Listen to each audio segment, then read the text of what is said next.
이번 시간에 준비한 주제는요, 요즘 많은 분들이 셀프로 유리막 코팅을 하신다고 하는데요, 우리가 왁스나 물왁스를 사용할 때도 전처리가 굉장히 중요하지만 유리막 코팅 같은 경우에는 그 전처리의 중요성이 훨씬 더 중요합니다. 그래서 오늘 그 부분에 대해서 한번 이야기를 해보려고 하는데요, 종류마다 조금씩은 다를 수 있겠지만 유리막 코팅 같은 경우에는 혹시라도 뭔가가 잘못되는 상황에서 물리적으로 제거를 해야만 그 코팅층을 벗겨낼 수 있는 그런 경우가 거의 대부분이에요. 그래서 작업을 하면서도 작업을 잘 해주셔야 되지만 전처리를 굉장히 잘 해주셔야 그런 부분들을 사전에 방지를 할 수가 있고 또 좋은 퀄리티의 작업을 하실 수가 있습니다. 유리막 코팅을 내가 셀프로 해봐야 되겠다라는 계획이 있으신 분들은요, 이 영상을 끝까지 시청하시는 것을 추천드립니다.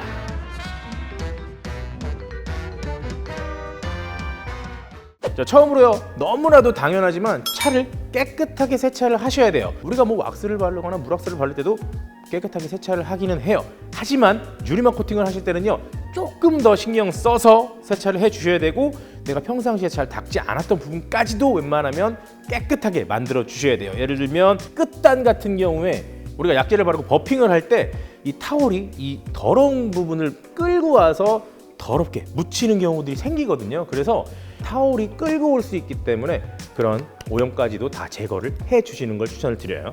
그리고 이런 검은 차에서는 잘 보이지 않겠지만 낙진이라든가 뭐 철분 같은 것들, 타르 뭐 그런 애들을 다 깨끗하게 정리를 해 주셔야 되는데요, 그런 것들이 남아 있는 경우에 코팅을 하게 되면 이 코팅이 도장에 딱 붙는 게 아니라 뭔가 이 오염 위에 붙다 보니까 견고하게 붙는 게 아니라 떨어져 나가는 그런 경우가 생길 수가 있어요. 제거하는 방식은 우리가 케미컬을 써서 하는 방식도 있고 아니면 클레이바를 이용해서 물리적으로 제거하는 방식이 있는데, 방택을 한다 라고 하시면 클레이바를 사용해서 깨끗하게 정리를 하실 수 있는 방법인데, 어두운 차량 같은 경우에는 클레잉을 했을 때 수반되는 그 데미지들이 잘 보일 거예요. 그래서 그렇게 추천드리진 않고, 내 차가 흰색이나 뭐 이렇게 굉장히 밝은 색 차량이다, 그래서 은색 같은 경우에는 클레잉을 하고 나도 그렇게 티가 안 날 수도 있거든요.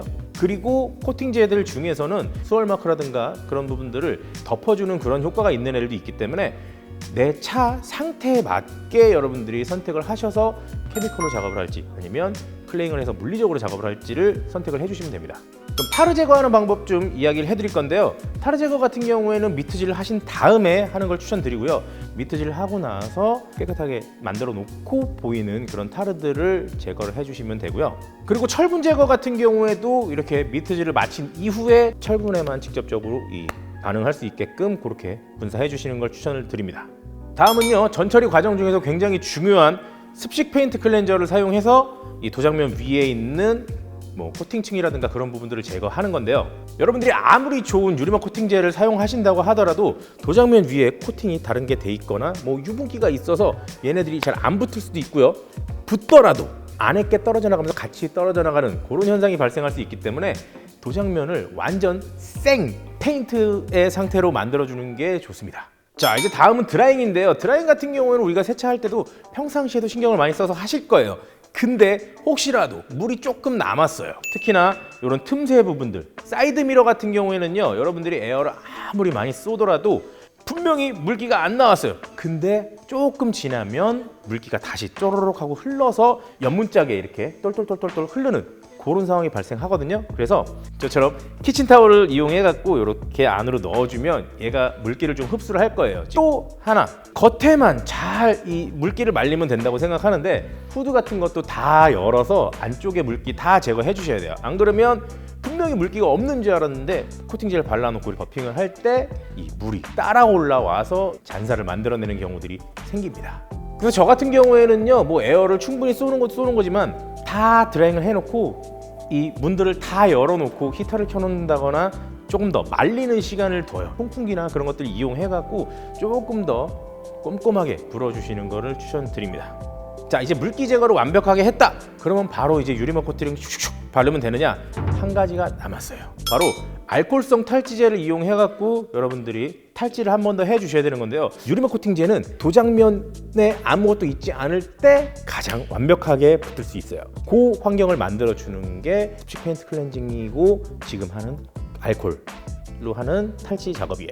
그리고 이렇게 탈지를 하실 때 또 중요한 게 뭐냐면 타월 같은 경우에도 새 타월을 사용해 주시는 것, 그리고 니트릴 장갑이나 뭐 그런 것도 있잖아요. 그런 걸 끼고 탈지 작업을 해 주셔야 돼요. 왜냐면 새 타월을 써서 이렇게 작업을 하고 뒤집었을 때 또 내 손에 있던 땀이라든가 유분기라든가 그런 부분들이 도장면에 비벼질 수 있기 때문에 장갑을 끼고 새 타월을 이용해서 탈지를 해 주셔야 돼요.